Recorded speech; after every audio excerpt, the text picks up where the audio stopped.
अस्सलाम वालेकुम। कैसे हैं आप सभी प्यारे प्यारे नन्हे मुन्ने बच्चों।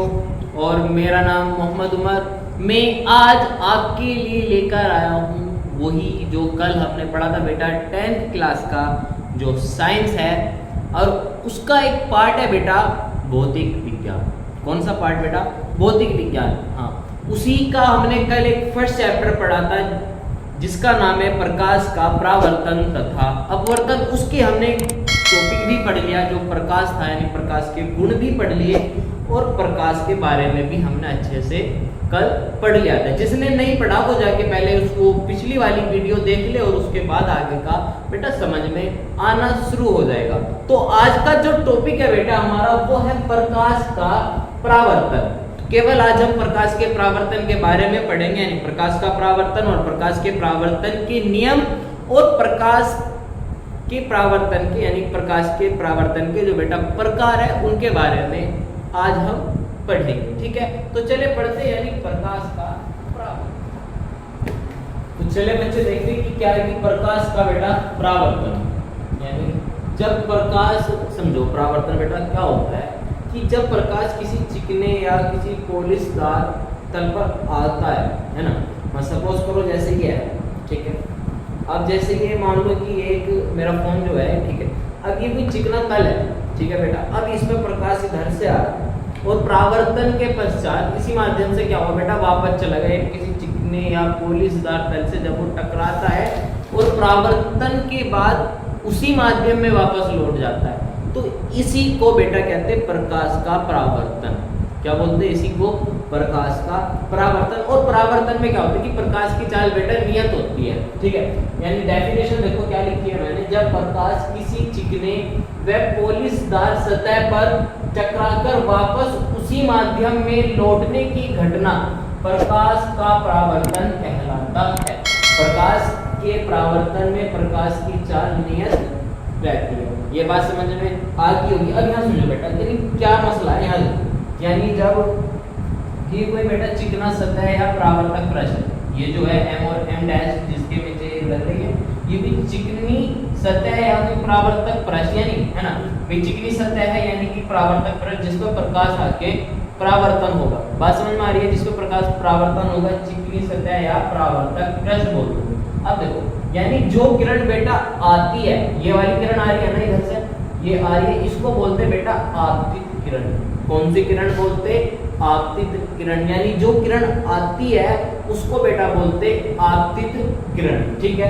और यहाँ पर टकराई, यानी इस बिंदु पर, इस बी पॉइंट पे बेटा ये टकराई, यहाँ पर टकराने के बाद इधर से वापस लौट गई। ये जो किरण जा रही है इस किरण को बोलते बेटा परावर्तित किरण। यानी कोई जो आ रही है उसको आपतित, और जो जा रही है उसको परावर्तित किरण। बात समझ में आ गई।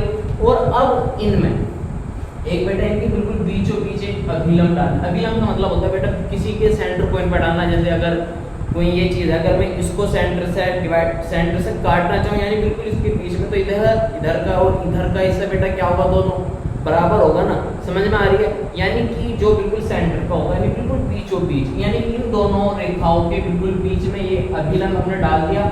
अब इस अभिलंब ने क्या करा, इन दोनों रेखाओं को, यानी आपतित किरण और परावर्तित किरण, यानी ये जो दो किरणें हैं बेटा रेखा नहीं, जो दो किरणें हैं, एक आपतित किरण दूसरी जो परावर्तित किरण है, इन दो किरणों को उसने दो पार्ट में डिवाइड कर दिया, यानी दो भागों में उसको बराबर बराबर दो भागों में बांट दिया, ठीक है। किसने? अभिलंब ने। अब जब बांट दे तो मतलब जो अब इसके इन दोनों लाइनों के बीच में बेटा कोण बने, एक ये वाला कोण, एक ये वाला, ठीक है ना। एक ये वाला कोण, एक ये वाला कोण। कौन सा? एक ये कोण, एक ये कोण। इधर वाला जो आपतित किरण की जो तरफ है इसको बोलते बेटा आपतन कोण, और जो परावर्तित किरण की तरफ है उसको बोलते बेटा परावर्तन कोण। बात समझ में आ गई? आपतन कोण को हम डिनोट करते बेटा I से, और परावर्तन कोण को डिनोट करते हम R से। बात समझ में आ गई। और ये जो लाइन में डॉट डॉट आ रही है ये होता है बेटा अभिलंब। क्या होता है? अभिलंब, यानी लंब डाल दिया, ठीक है। बात समझ में आ गई। अब देखो बात समझ में आ गई ना, ये क्या है। अब यहाँ देखो कि परावर्तन के नियम बेटा, परावर्तन की क्या है कि देखो इधर ही समझना, इसी पे भाई आपतित किरण, ठीक है जी, परावर्तित किरण वो भी नहीं, अभिलंब वो भी नहीं, तीनों एक ही बिंदु पर आ रहे वो भी नहीं, और एक ही सतह पर आ रहे वो भी बात ठीक है। तो पहला नियम इसका यही है कि आपतित किरण, परावर्तित किरण तथा अभिलंब तीनों एक ही बिंदु पर या एक ही बिंदु पर स्थित होते हैं। एक ही बिंदु पर डाला गया लंब तीनों एक ही तल पर होते हैं, यानी आपतित किरण, परावर्तित किरण, अभिलंब तीनों एक ही बिंदु पर डाला गया है ना, यानी एक ही बिंदु पर डाला गया लंब एक ही तल पर स्थित होते हैं।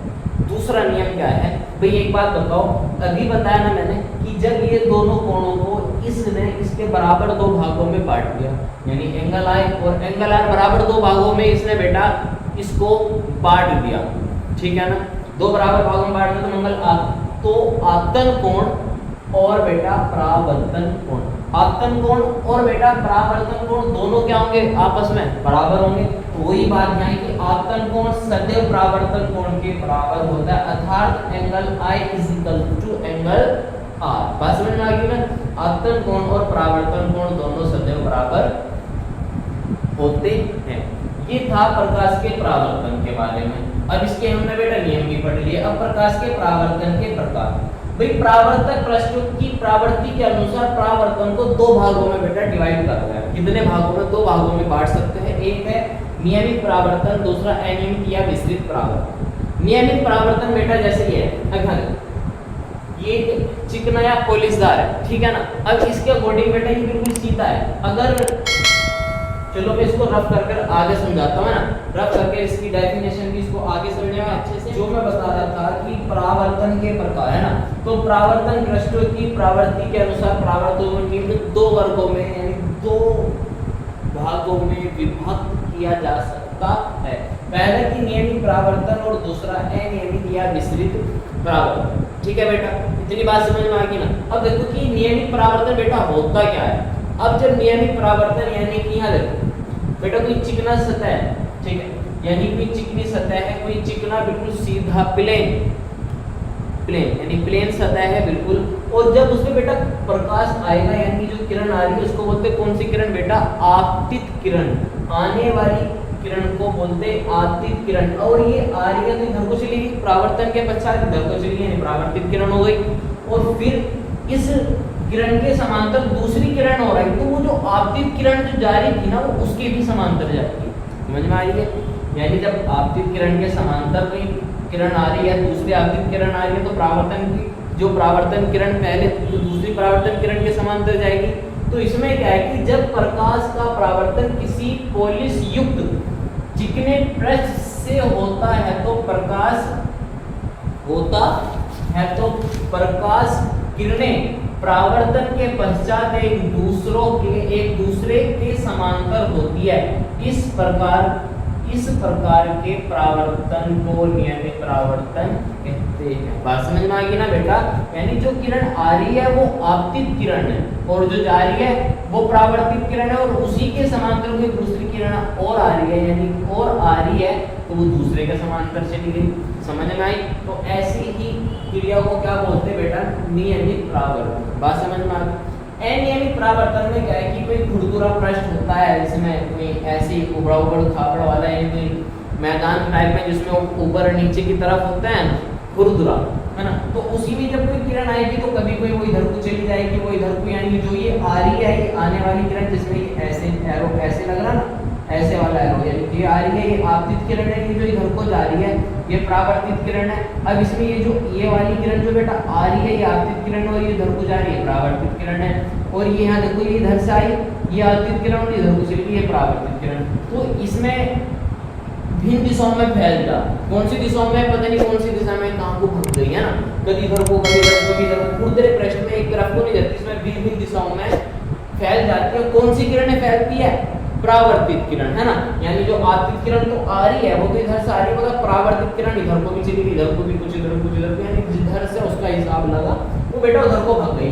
ठीक है ना? बात समझ में आई? चलो देखो तो अनियमित या विस्तृत परावर्तन, जब प्रकाश का परावर्तन किसी खुरदुरे पृष्ठ से होता है तो प्रकाश किरणें परावर्तन के पश्चात भिन्न यानी विभिन्न दिशाओं में फैल जाती है, इस प्रकार के परावर्तन को नियमित परावर्तन कहते हैं। बात समझ में आ गई ना बेटा? तो आज का जो टॉपिक था जिसमें हमने पढ़ा, पहला टॉपिक बेटा प्रकाश का परावर्तन। तो प्रकाश के परावर्तन में क्या पढ़ा कि जब कोई किरण आती है और वो किसी चिकने या किसी चिकने या प्लेन तल पर यानी किसी चिकने या पोलिसदार पृष्ठ पर आकर टकराती है और परावर्तन के पश्चात वापस उसी दिशा में चली जाती है, तो उसको बेटा क्या बोलते हैं? प्रकाश का परावर्तन। और प्रकाश की बेटा परावर्तन के दो नियम पढ़े थे। प्रकाश के परावर्तन के तो पहला नियम क्या था कि आपतित किरण, परावर्तित किरण, अभिलंब तीनों एक ही तल पर स्थित होते हैं। बात समझ में? दूसरा नियम क्या था कि उसमें जो दो कोण बने थे यानी जो दो एंगल बने थे, एक आपतन कोण, एक बेटा परावर्तन कोण। आपतन कोण और परावर्तन कोण क्या होता है कि दोनों बराबर होते हैं यानी angle I is equal to angle R। फिर उसके बाद जो हमने पढ़ा वो हमने पढ़ा कि परावर्तन के प्रकार।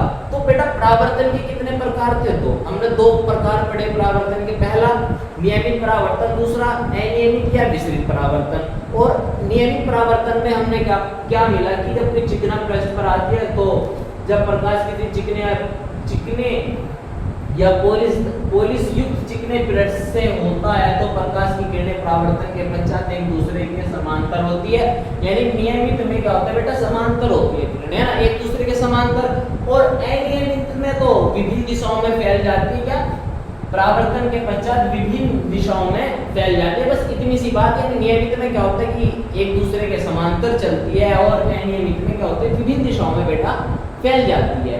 चलो ठीक है, तो आज का टॉपिक ये आपको अच्छा लगा होगा। फिर कल वीडियो में मिलते हैं। तो मैं आपसे पहले एक बात बता दूं कि मैंने एक क्वेश्चन यहाँ लिखा है, ये वाला, इस बॉक्स में नोट है।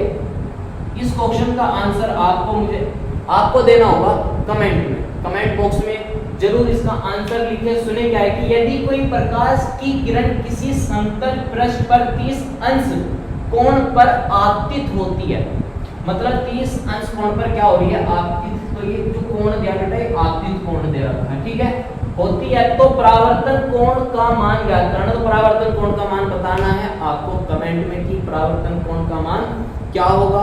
चलिए मिलते हैं नेक्स्ट टॉपिक और नेक्स्ट क्लास में, ठीक है। अल्लाह हाफिज।